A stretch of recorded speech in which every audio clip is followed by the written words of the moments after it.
You're Imran Khan, and I don't say it from the episodes. I know that. Oh man, can you? of sure. course, my name is Khan. Yeah, The, right. I'm on the bandwagon of the young people are going to save us. Not this young generation is going to help. My non-traditional schooling experiences kind of brought me to a place where I looked at it and said, okay, maybe that's not how I view school. But when your daughter asks for things, the kids ask for stuff. I have a very hard time saying no. I have a very, very hard time with it.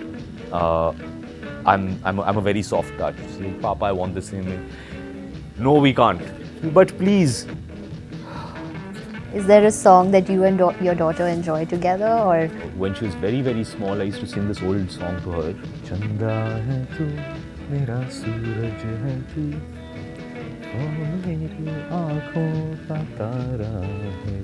It's such a heart-wrenching song, man. Like I genuinely, I don't think that I can sing it without getting tears in my eyes every single time. It's a beautiful song. Thank you for agreeing to do this.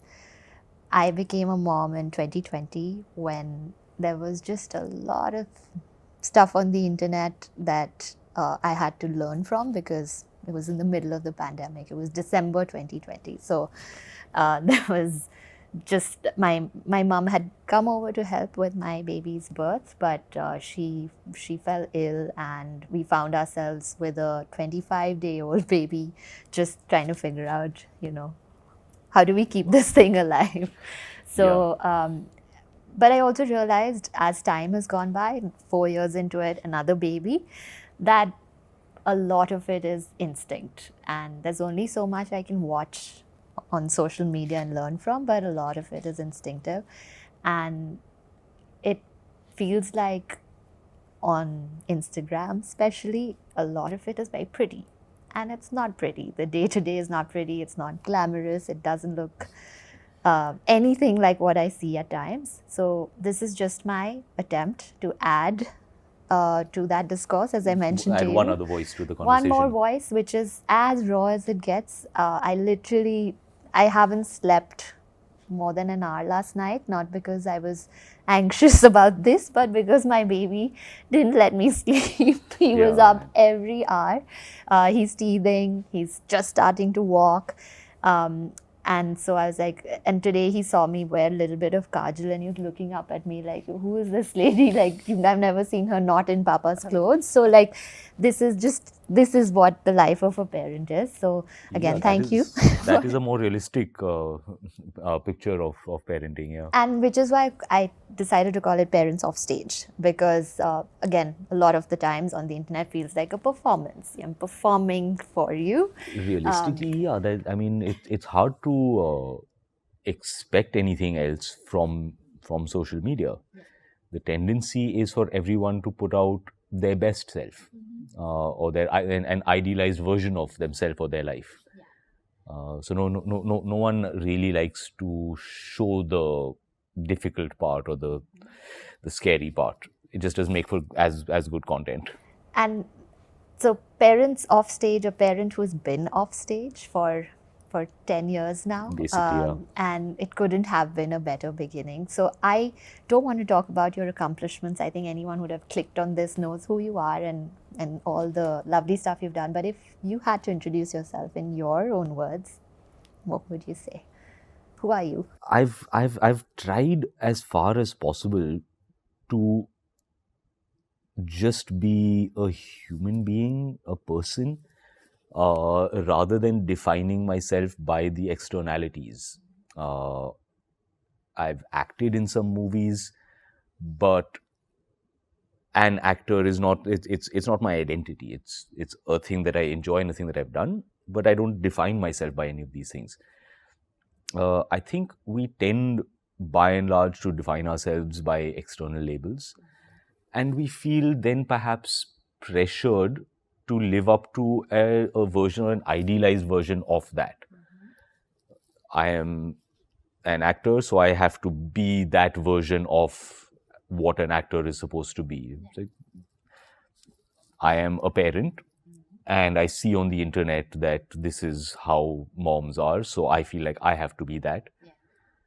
none of these things. The attempt for me, the struggle by and large has been to shed those externalities and approach it from the idea of being a human, being a person, with all of the nuance and complexities that come with that.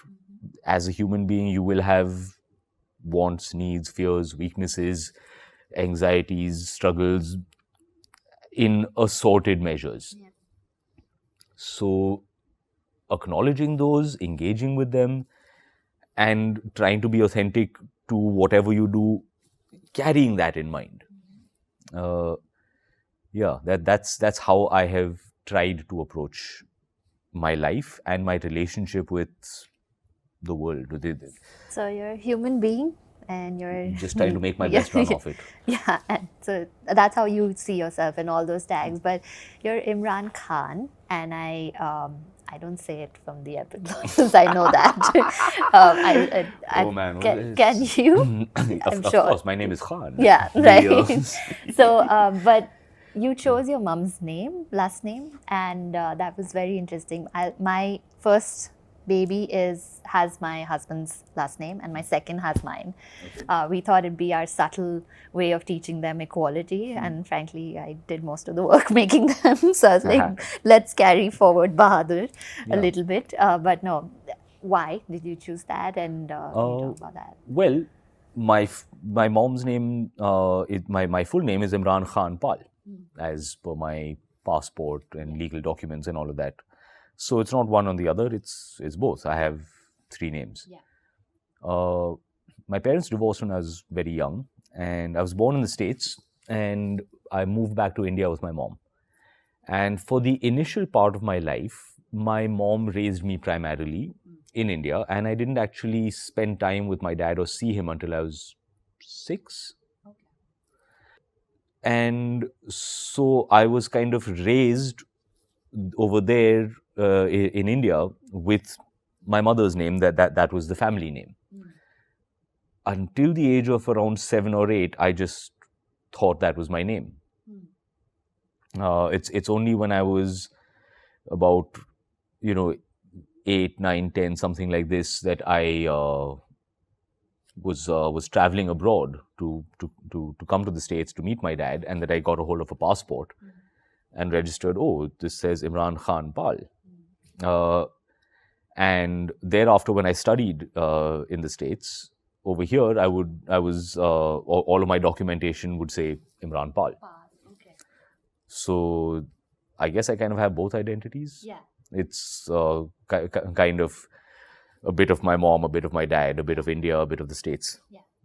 Okay. So I rather than actively choosing one or the other, it's just versions of identity. Okay. And somewhere within that, I guess I've also filtered the public persona, the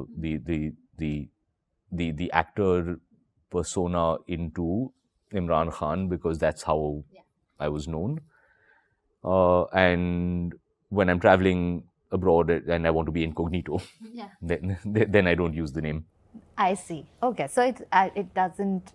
I mean, I think it's either or. It's part of your. They're both part of me, as both my parents are. Okay, yeah, that's what we've done. Actually, we have so it's one is Veer Bahadur Singhi and the other is Samay Singhi Bahadur. So it's just they're going to get really confused, and immigration's going to be like, "Are you sure your brothers?" But they're going to have all kinds of hassles when they're traveling with and dealing with documentation. So you say your brothers, but how come your names are different? Exactly. I think at this point, if people have heard your conversations in the last few months, you talk a lot about, the fact that you have, I don't know if you still do, but had your daughter from Thursday to Sunday, and you would really look after her by yourself, really not hire a lot of help. And but the early days of becoming a father, and of course, a lot of what you have spoken about in those interviews has been like recent past, but do you remember the early days from when baby was just born and you suddenly weren't just, all the roles, but you were now a father? Yeah, it was frankly a scary time, because suddenly you have this small alive creature that is very fragile. They can't sit up, they can't stand up, they kind of flop over the place, and there is this genuine fear of, oh my God, am I going to accidentally kill this child? You know, if I put her down wrong, if she topples like this, Neck holding thing. yeah, these things are scary. Yeah. And I guess no one is ever actually prepared for it. You always say, I wasn't prepared for it. How are you supposed to be prepared for keeping this small thing alive? It's complicated. It's scary. So I do remember that being a difficult, challenging time. Now, bearing in mind that things were very different at the moment that that my daughter Imara was born. We had a very different kind of setup at home. We lived in a kind of a joint family. There was my wife, my mom. We had a baby's maid. We had a baby's nanny. We had a day nurse and a night nurse. And that's just baby stuff. In addition to parents, grandparents, and all of this, which was overkill. I guess, you know, a lot of this also comes from a place of anxiety, of kind of being a fearful parent and saying, I don't know what to do, so I need people to help me and to support me. And I very quickly started to look at the way things were being done and start to feel that, oh, you know what? I don't want the night nurse to be bathing my child. I'll do it myself. I don't want the nanny to feed her. I'll do it. I don't want this person to be putting her to bed, and I'll do it. So it, for me, was kind of bit by bit a process of taking control away from the people who I had hired. They had hire professionals to do the thing, and then you look at them and go, no. It's my baby. It's my baby. I want to be the one doing this thing.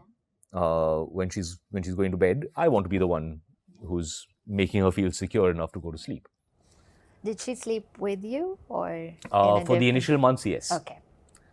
For the initial months, yes. Yeah. And then we slowly started to wean her into going to her own room, and that also was a tricky process. Because very often she would miss having us, or at least one of us, a parent there, from going to sleeping in your parents' bed to your own room, and now you are being put to bed by a nanny, is a bigger adjustment. Which again was something that I tried to facilitate by then being the one who would get into bed, squash into that little toddler bed next to her and read her books until she would fall asleep. And I guess all of this gave me the confidence to feel like, oh, I can do this. All of those initial fears that you have about, oh my God, am I accidentally going to, do something wrong? You realize actually they're pretty resilient. People have been raising childs for thousands of years. People found a way to raise children before there were internet tips. You just... So as you start to feel a bit more secure about these things, you're like, it's okay, I can do this. I'll manage. It might not be the perfect way. It might not be the ideal thing, but I can manage it. And I think that children respond well to that feeling of you being interested and engaged and present. More than them having a feeling of my parent did the perfect thing. If they have a sense of consistently my parents were there. They were interested in me, they cared about me, and they were just there to do the thing. Sometimes great, sometimes not so great, uneven, all of this, but they cared enough to be there and to do it. And I think that counts for a lot. Yeah. And I think they often say that it's secure attachment if they're upset that you're going away. The kid who doesn't care, that that you're leaving home is perhaps not getting enough of your time. So it's actually the other It's way around. interesting. I've not heard this, but it makes sense. That if your baby cries for you, that's fantastic. Like they know that you're their safe space, Yeah. and they cry for you. So that's very interesting. In fact, with my first baby again, you learn a lot, and which is what we did with the second. I actually had him at home because of what you were just saying, that you feel like you can't do certain things and you need the support and medical interventions, when at times when you're just low risk, you don't even need that. And people like me don't give birth at home. It's unheard of. But I actually realized that so much of it has to do with just how much you prepare yourself and the support you have and your partner, and it's doable. And of course, you have to be healthy, and the hospital has to be 5 minutes away, and like all of that. But you can do it, and that also shows up in how your child is, as I'm learning. You can do a lot more than you think you can. Yeah. And you can do a lot more things in different ways than we think we can. We tend to get kind of all herded into this is the only way to do a thing. And the idea of questioning and, shall I say, massaging those things into shape and saying, well, what if I just want to do it slightly differently? I think we're not maybe taught enough to question things at times. Like we're taught to not question. Yeah, right? By and large, one is encouraged to follow the program. Yeah. Here is the way to do things. Yeah. Don't question the program. Right. Because I listen to podcasts all the time, Neil Brennan has one. I don't know if you've heard it. So he was talking to Seth Meyers, and Seth Meyers now has 3 kids. So with each kid, the dad that he showed up as kept changing. Well, the youngest one, the 3-year-old daughter, it's like she just fends for herself. So early days, nervous parent, lots of help, figured that's not your style. But what kind of parent are you today? And what kind of dad? If I were to ask Imara, helicopter, so that is the thing. To get a really honest answer, you're going to have to wait a few years and ask Imara about this part. I have been trying to find the balance between being present enough to give her a sense of security, where she doesn't feel anxiety about my interest and my care and my love and my attention, while also trying to instill in her a sense of freedom, a sense of adventure, to kind of empower her to be able to do that. So this means kind of stretching that umbilical cord and saying, go and do things. I don't know that I'm doing the right thing. I'm approaching it with the idea that can I somehow give her enough of a sense of security that by being there, and also to spread your wings, just jump, fly, run, do a thing. That's the balance I'm trying to. Yeah, and it's hard, and it is that's the part about even just like education, and I want to come to that, is like what type of school to send your child to, such that they have that environment where they have enough room to kind of play and be adventurous, but also is it the safe space. And so you've had a unique education in that different schools, different setups. Yeah, I've been to a lot of different schools. How has that played a role in how you choose for Imara?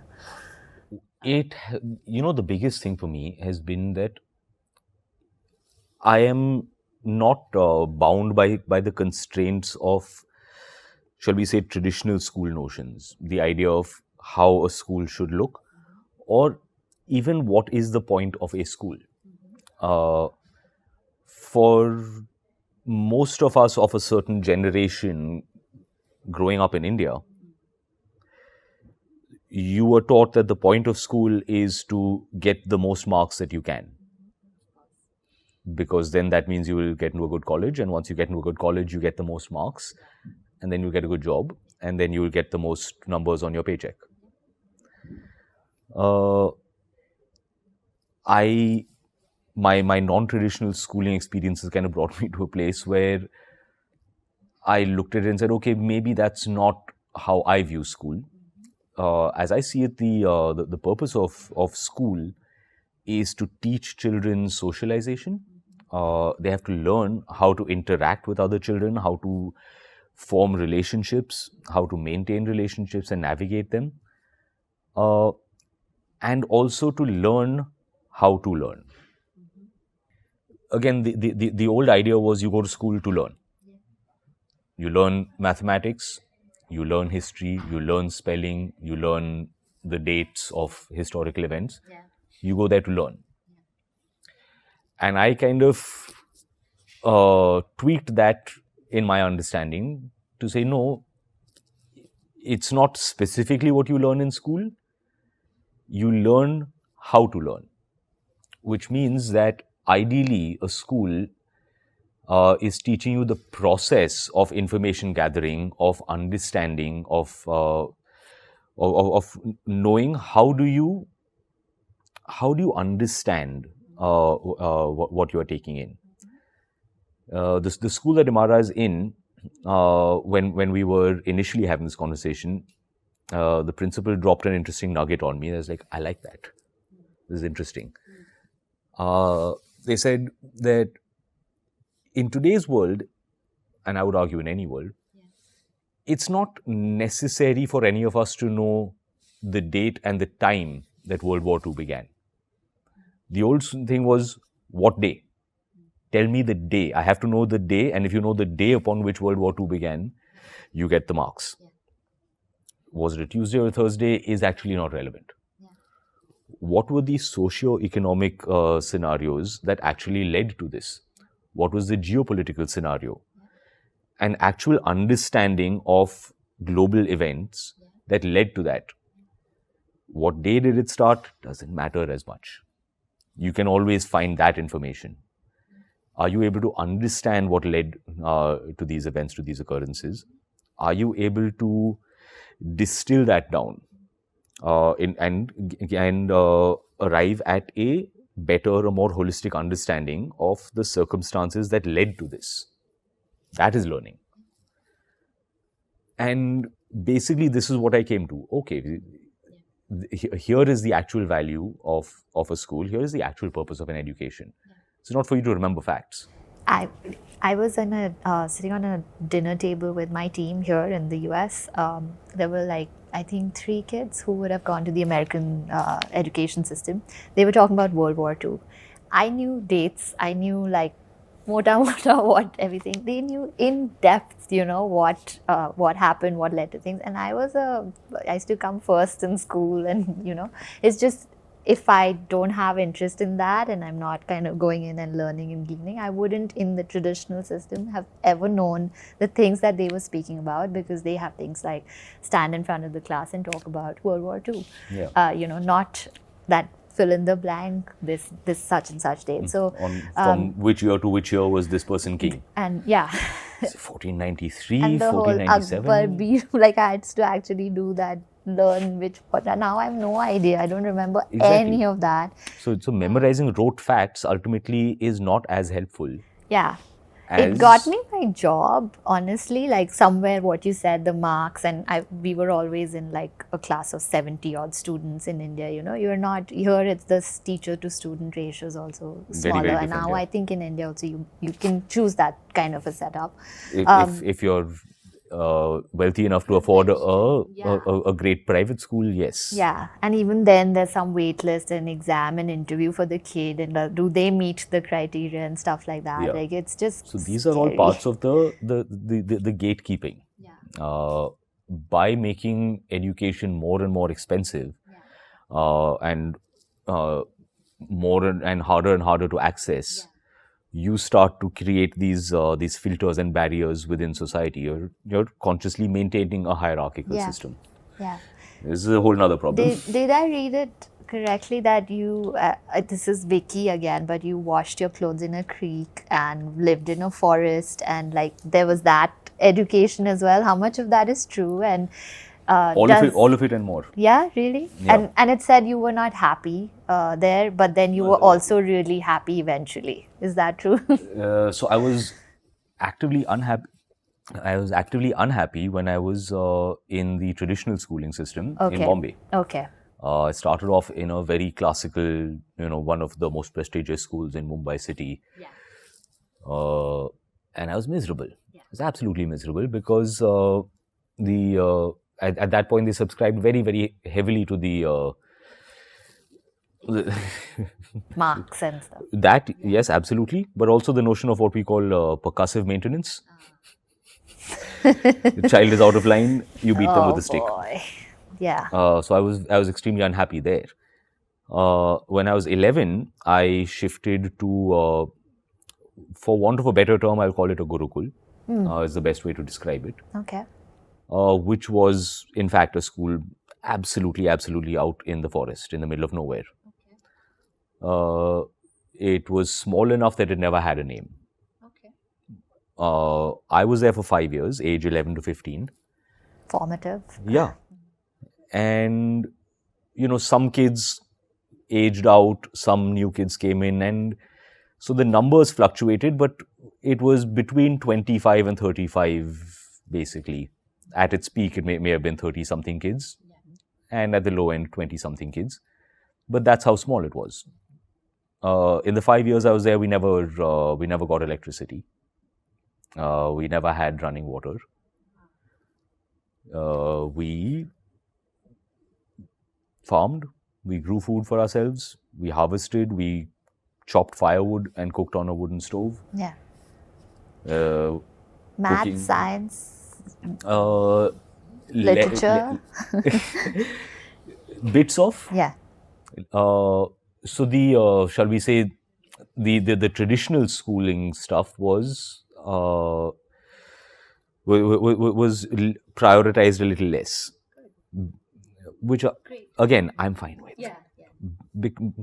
Because the way it was taught to us and the way that it was introduced to us was always kind of interest based.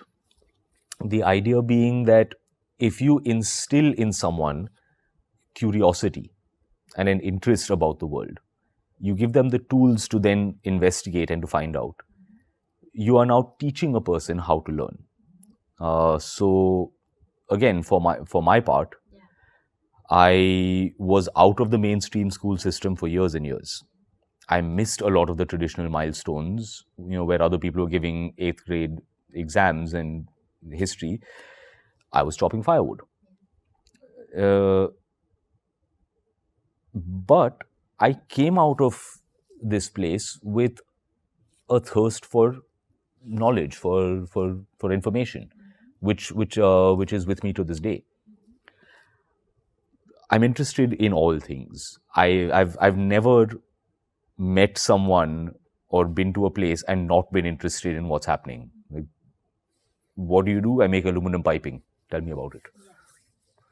Wherever you go, I'm always curious to find out more. I'm curious to understand how a thing works, why it is that way.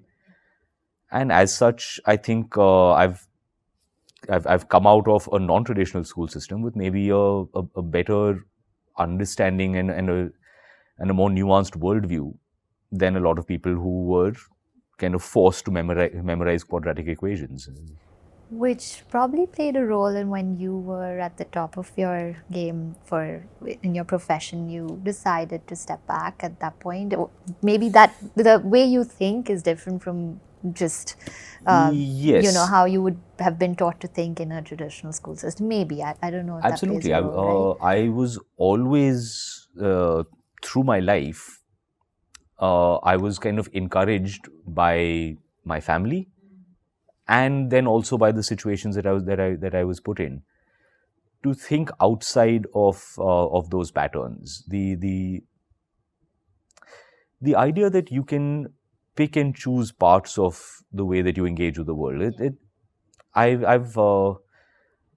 been raised with the idea that you should always be able to negotiate these things. Don't just Do take it. you try to impart that to Imara, who's not living perhaps in a forest? And I don't know, Yeah. how old is she? Is Imara just turned 10 years 10. old. Okay, so And time to send her to a forest soon. I would. Yeah, right. I would. I would want to do that with my sons too. It's the Yeah. only way to keep them away from I've tried the to noise.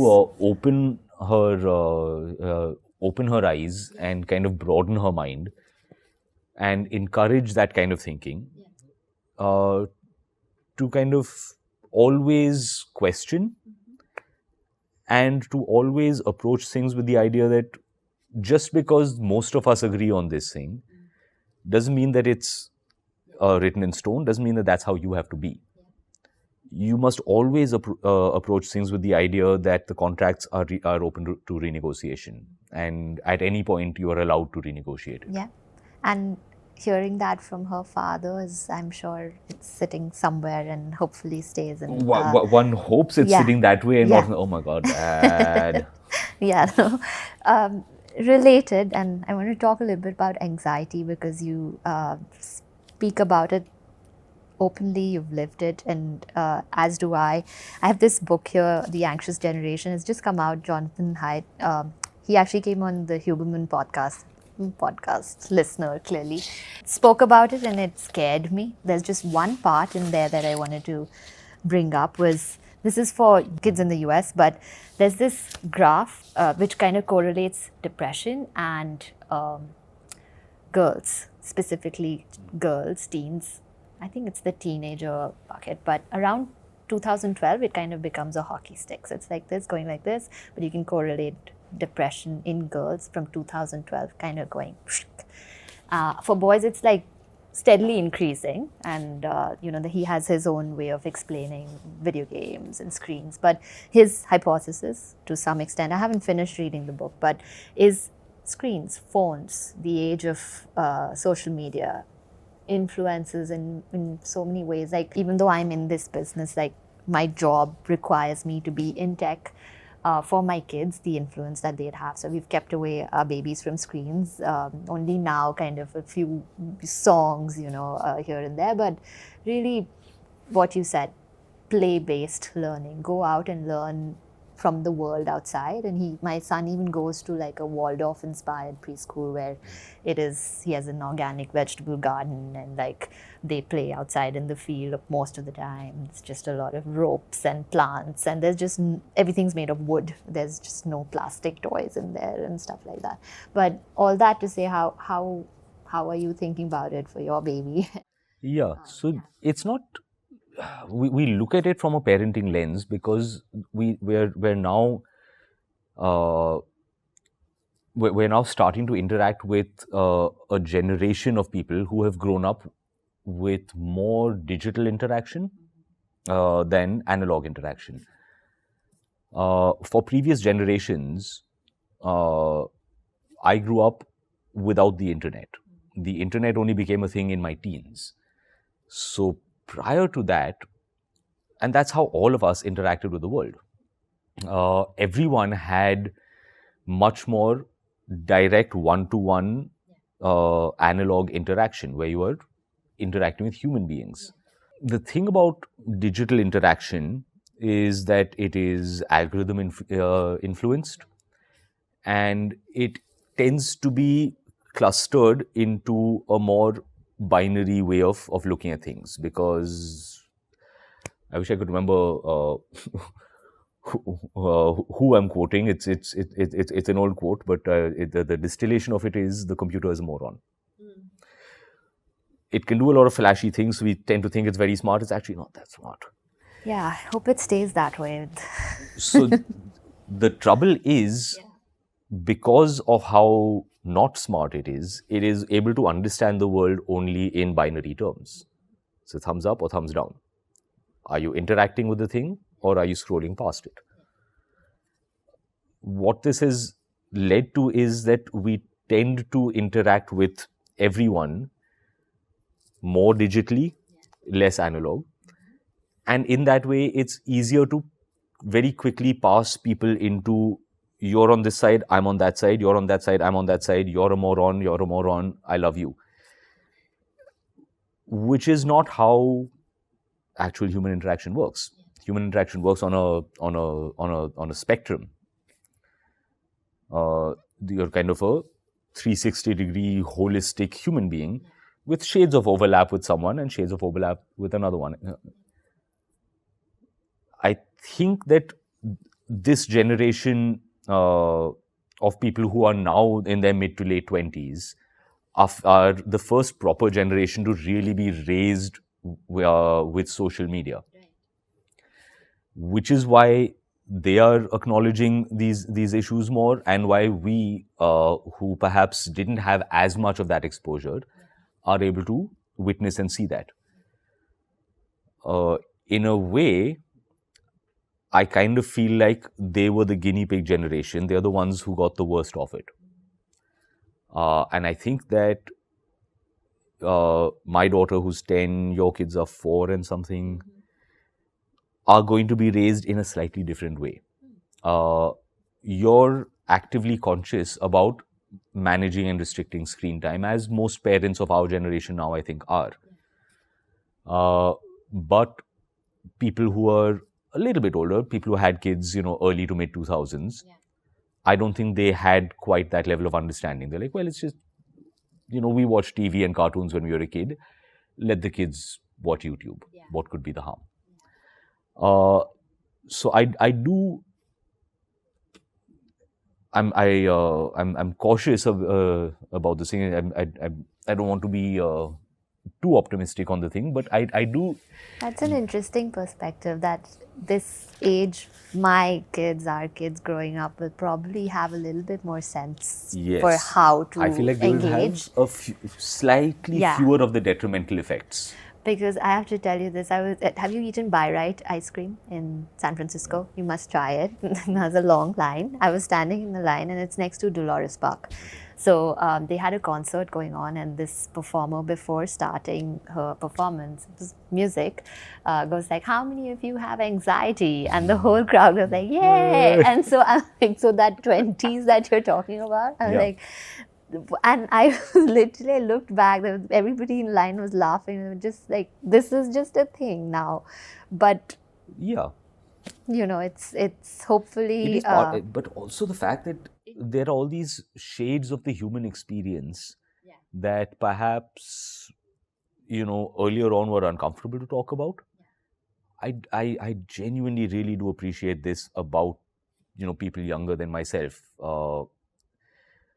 The by and large, everyone tends to go off on rants about youngsters these days, and I'm exactly the opposite. I'm looking around going, hey, I'm so glad that you people are talking about anxiety and all, and if you're feeling something, you're acknowledging it, you're bringing it out in the open. You're like, hey, let's talk about this thing. I think it's great.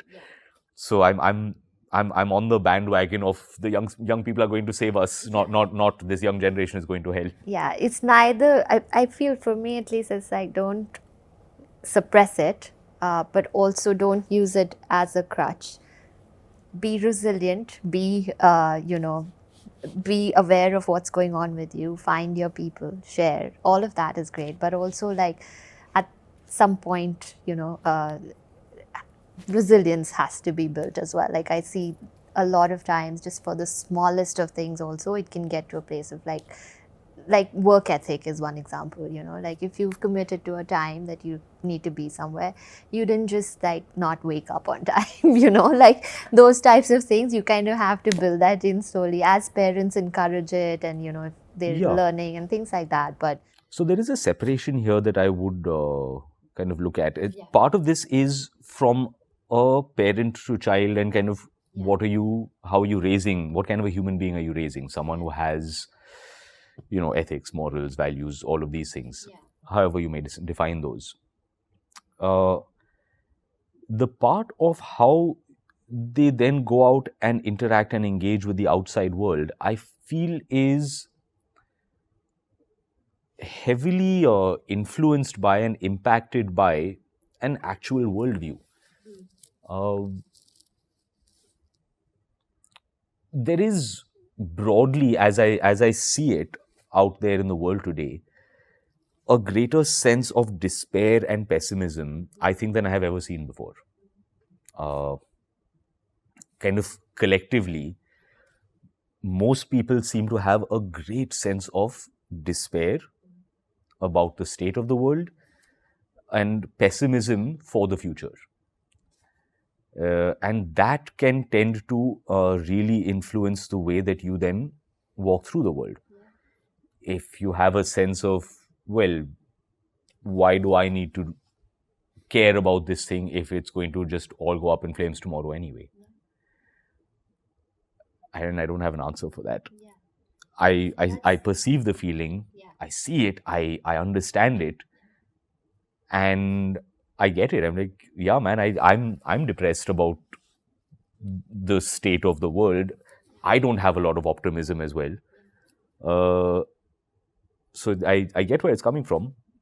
I think he says like the difference between anxiety and fear in this book. He's kind of talking about anxiety's future threat, kind of living in this fear of that something will happen in the future that won't be good, and that's going to make me feel terrible, and to constantly live with that.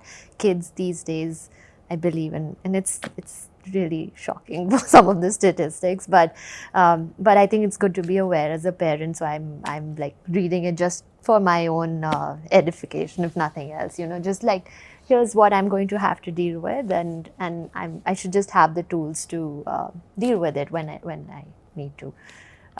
Yeah, you're never going to be able to predict what might happen. What those things are. The thing really is to, again, what can I do at my end? How much love, security, comfort, wisdom can I put into this human being before I send them out into the world to empower them and to kind of protect them enough that they are able to then navigate whatever that world is. I'm never going to be able to know what it is. I can't specifically teach you skills for that because I don't know what those might be. So it has to be at a one-to-one emotional, psychological level. I'm doing my best to prepare you and make you the strongest, healthiest, best version of you. And now I'm setting you out into the world. It's scary. Does scarcity shape worldview?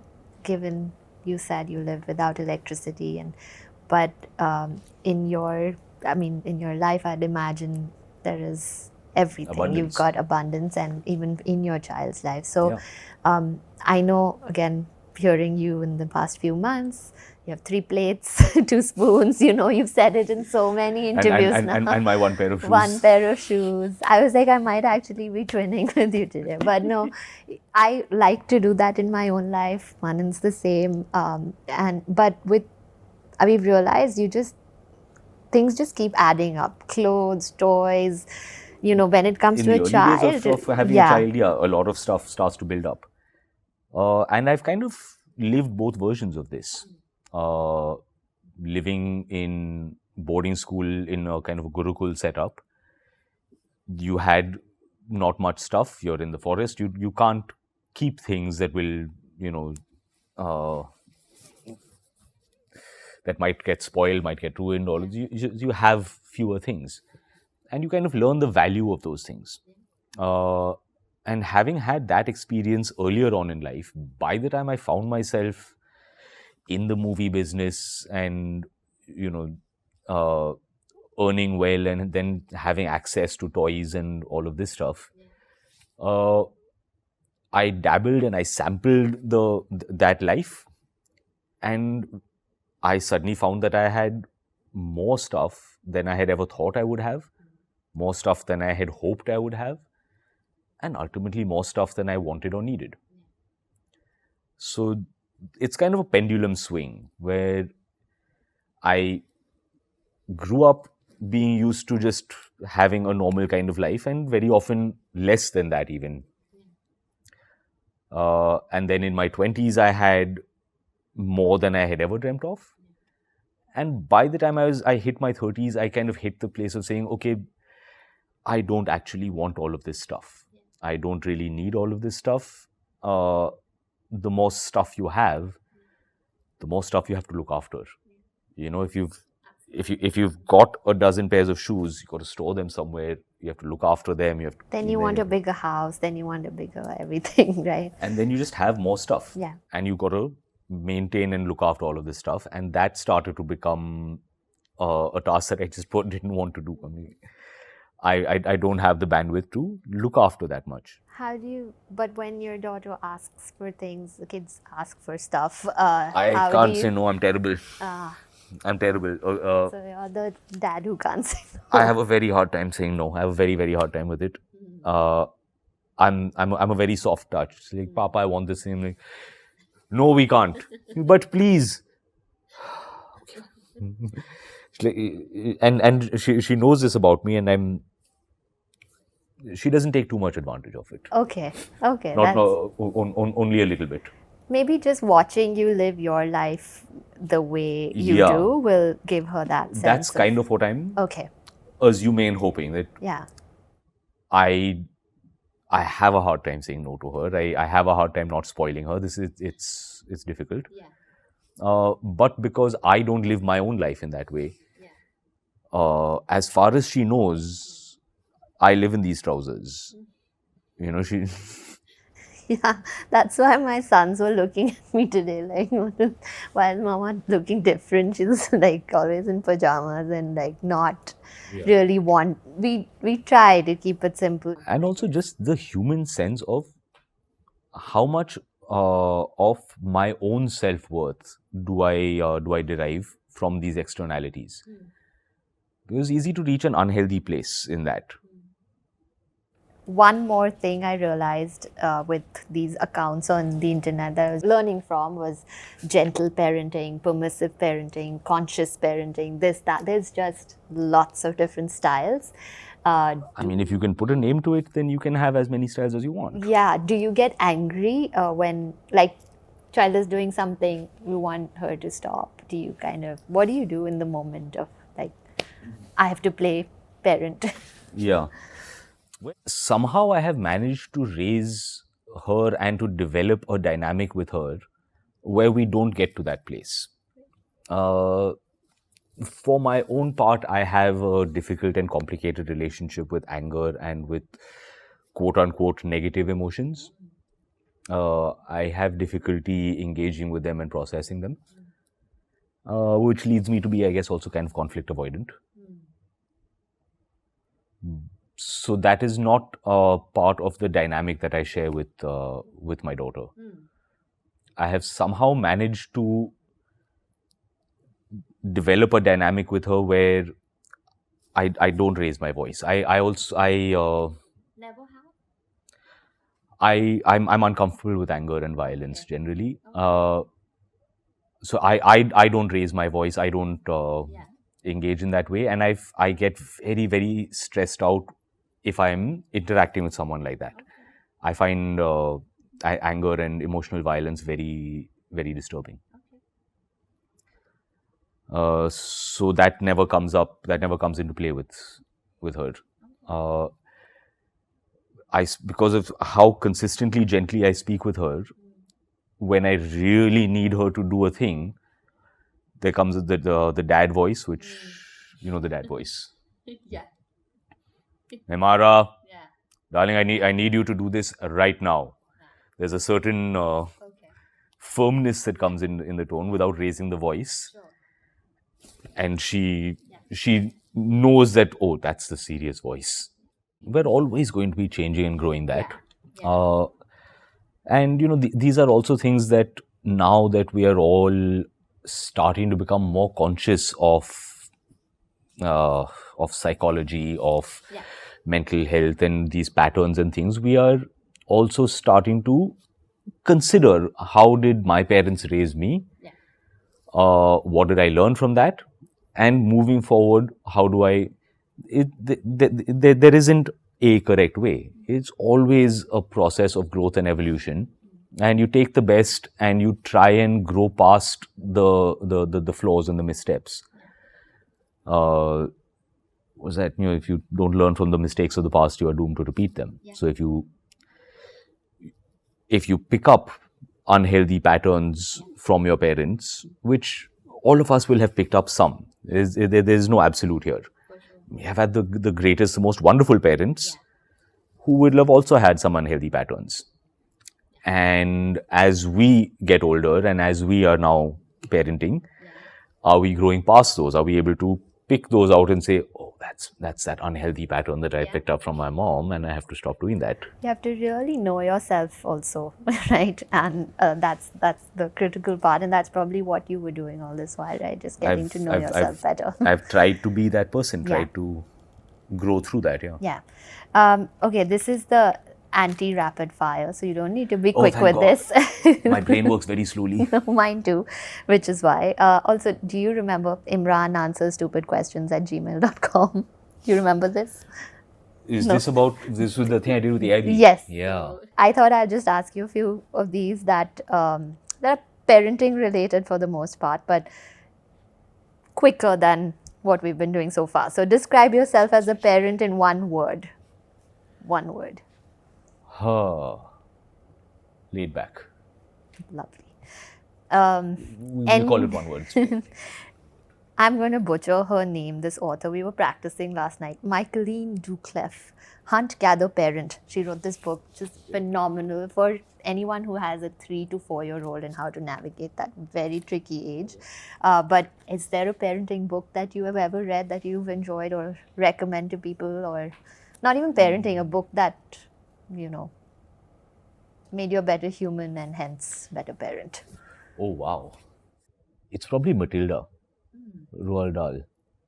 I loved the book as a child, and I think I love it more as an adult because there's all these layers and nuances that I read it now and I'm like, oh, hang on a second, this is emotional abuse. we didn't have terms for this in the 90s. But witnessing the dynamic between Matilda and her biological parents, and then the relationship that she starts with her teacher, Miss Honey. All of these layers, which, again, I loved the book as a child, but it's only in my adulthood when I revisited the book and the film, which is also really excellent, that I started to look at these and go, wow, there are some layers here. Because Miss Honey has been raised by her aunt, her adopted mother, Miss Trunchbull, who is clearly narcissistic and is clearly abusive. And everything that we see of Miss Honey is clearly someone who has suffered tremendous emotional abuse and is trying to, the way she speaks, she's so timid and soft with her voice and how anxious she feels around Miss Trunchbull. And then how she interacts with Matilda in a different way as an adult, but as a kind and gentle adult.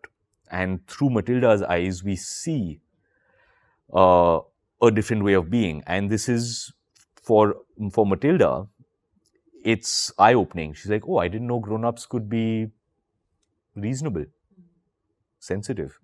This is it. So all of these shades, somewhere it's gone in and it's settled in my mind. Even as a child, without me knowing what I was learning, I learned something. And now as an adult, when I look back at it, I appreciate it. Manan sings Phoolon ke Rang Se we used to when he was a baby to make him sleep, and then now he's doing that with Samay. Is there a song that you and your daughter enjoy together, or not just as a lullaby, but even now? I don't know if she likes Taylor Swift now. Now she's a big Swiftie. Yeah. When she was very, very small, I used to sing this old song to her. It's from Aradhana. Chanda hai tu, mera suraj hai tu, oh mere aankhon ka tara hai tu. It's such a heart-wrenching song, man. Like, I genuinely, I don't think that I can sing it without getting tears in my eyes every single time. It's a beautiful song. Children's YouTube channel that you actually like, are not just forced to watch. Is there any? I love Mark Rober. I don't know if you know Mark Rober. No. He's a Bay Area guy. Okay. He's this guy who he was an engineer. He worked with NASA for a while. And he has an science and engineering based YouTube channel where he uses all of his engineering knowledge to make ridiculous children's toys. Like he fill a swimming pool with Orbeez, make a giant super soaker. So he does this really really fun stuff. My daughter loves this channel. I'm a big fan as well. Okay, clearly we don't do screen time. We don't know enough. But as we're getting more into it, I'm going to check it out. Okay, favorite restaurant and meal that both of you enjoy together? Yeah, so she's actually a very finicky eater. I And think it's a first baby thing. yeah. And by and large, she only likes things that I make by hand. So I have to make something. She's like, this is the thing. Omelette? So not omelette. Eggy in the basket is her thing. It's you get a slice of bread, and you take a glass and you use the glass to cut a hole in the center of the bread. You butter the thing up, put it in a frying pan, and you crack an egg into the center of it. So you fry a bit of bread with an egg flip attached. it then? Yeah. So nice. Okay, eggy in a basket. Yeah, so Right. she loves this thing. Dad's easy to do. You can do it. It's a really easy thing. Making Bread, butter, egg. excuses. I guess hardest and simplest thing about being a father. The hardest thing is that, and again, one doesn't really understand or appreciate this before it happens. You realize that suddenly you have made a lifetime commitment to this human being. And all other relationships, a significant other, a husband, wife, a boyfriend, a girlfriend, a brother, a mother, all of these relationships, you can take a step back and say, hey, bro, I love you. I'm going to move to another country for 2 weeks or 2 years and take part in this program and do a thing. See you later. I love you, and we'll stay in touch. You can do this with all other relationships except this child. Here you have a person who, for X number of years, they will grow up, sure. Before they reach that point, here is a person who will literally starve to death if you come home late. It's like, I have to be home because they will starve to death. That is a lifelong commitment, a lifetime commitment that you are making to this person. And I'm going to be here, and you don't realize quite the scale of that commitment. Your life now is defined by the school week. I would like to go over there, but it's a Wednesday. It's school tomorrow and the day after tomorrow. I can't just up and leave. My child has school for the next 2 days. Just wake up in the morning, have to get her to school, pick her up after school, then go to school the next day, got some homework to do in between. You are committing your life over. You do all of that? When she is with me, so I have, I do all parts of it. And at this point, I still have not hired anyone to work with me. I don't have a nanny. I don't have a maid. So I drive her to school. I pick her up from school. Once you start working, that might change a bit. Yeah. So I've also tried to hold off on it until she was a bit older. Now she's at an age where she has stuff to do, and there are times when I'm kind of a drag. And she's like, I'm going off to play with my friends. I'm like, but I kept myself home this evening so that I could be here, and she's not here. Now what do I do with myself? So there is that part of it. So I was also hoping and waiting to reach that place where she would have enough of her own life. She has friends that she wants to hang out with. She has places that she wants to go. She's no longer so small that she needs me to be there all the time. And the simplest thing is, again, it's such a small thing, and it's easy to lose sight of and to discount, is that all a child really, really wants, with all of the other variables, all they really want is to feel like you care and feel like you are present and you consider them. You consider them, I'm part of the gang. very often the tendency for a lot of people can be to say, okay, I'm there for the parent, and I step back and you live your life. And for a child to feel like they are not an imposition and not a burden to be cared for, rather just you're part of the family now. I'm going here, you come with me. Now I have the places I have taken my daughter because, I didn't have a babysitter, I didn't have a nanny, and like I have to go to the dentist. I'm going to be there for an hour and a half. What do? I take her along. And So that's shaping her worldview. So yeah. So I mean, on the one hand, it's boring as hell for her. Yeah. But she doesn't have the sense that I'm off doing something fun and leaving her at home. It's like dad has to do something that's really, really boring. He's getting bored as well. I'm not enjoying sitting in the dentist, having them poking at my teeth. But I care for her enough that I've taken her along. So while she's bored, somewhere in there is a sense of, it's not like he's off having fun and doing a thing. I'm bored, but I'm bored. and sometimes Papa and Mama have to do things, and that's okay. Like That's they're okay. busy, but you can be around. And I'm still there. Yeah. It's not like they've been dropped and they've been Forcefully sent away. separated. They feel included. One thing parents do in public that annoys you. I get annoyed. I don't engage with anger. I don't express it well. Okay. Annoyance certainly happens. I just thought you're so zen that you just don't get bugged when your daughter's being naughty. I'm just like, I lose it and then I immediately am like, I'm so sorry. I go and I repair immediately, but sometimes I do yell. Yeah. Yeah, engaging with other people's parenting is always tricky because everyone has a sense of this is how I do it, this is how you do it, that's how you do it. So I'm hesitant to get into those things. Yeah. Often you can see unhealthy patterns though. Yeah.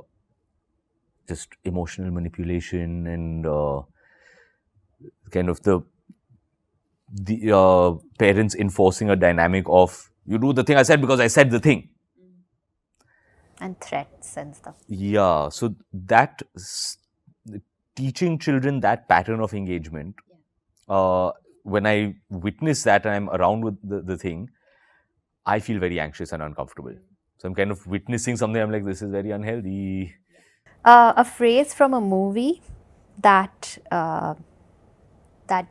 you think is a great quote to share with him or to even make her understand, why you like it. With us, I love the movie The Lion King, and Mufasa says to Simba, being brave doesn't mean you go looking for trouble. Yeah. So I often, Veer is Veer, his name is Veer, he's not very Veer, but I often talk to him, like he has little sense of danger for like how things can hurt him, and so I'm always kind of going around saying, if I need to, through a quote, through a lesson like that. Is there anything that... There's a film that I really, really love, which I've shown to Amara and she loves. We've watched it a bunch of times. It's a film called Secondhand Lions. Yeah, it strangely flew under the radar a bit. The film is, I want to say, from 2003. It stars Robert Duvall, Michael Caine, and Haley Joel Osment. He's this young boy who's kind of finds himself in the care of his two elderly uncles, who are these kind of gruff, crusty old men. And they form an unlikely bond. And it is an unlikely, tender relationship. And Robert Duvall, his character in the film, has this speech that he gives to young boys, young men on the cusp of adulthood. And I'm an emotional movie watcher, and it makes me tear up every time. So he's telling this kid, and I'm paraphrasing it and probably butchering it, but it shaped my worldview. He says, in essence, sometimes the things that we need to believe in are things that may or may not be true. Things like people are inherently good. Good always triumphs over evil. Honor, courage and virtue mean everything. Money and power mean nothing. uh, thoughts like this, that again, is it true? Who knows? It seems simplistic, and it may or may not be true. But if you, in your heart, engage with the world with that belief, if you step out saying, I believe that people are inherently good, I believe that courage and honor and decency are worth something, are values to aspire to and to hold on to, you will engage with the world in that way, and in your own small way you will make that true. So I took that lesson away from the film, and I appreciate it. Anything that your child has said that has made you really laugh out loud, because kids do say pretty strange things. Last night, when I was going to put this question in, Man said, before going to sleep, said, Samay is my boy sister. So like, he's trying to say he's my brother. And then he's also, one day woke up and said, I want to buy money. I'm like, So I mean, anything it like is- that that's made you, it's- because it's- they're so amazing. I love kids. She's got a sharp sense of humor. Yeah. And, I guess she must have been like 4 or 5 years old when she dropped this one on me. Where she was like, I want this thing. I was like, what's the magic word? Abracadabra. And she just floored me. I was like, she's right. It's true. What do I say to that?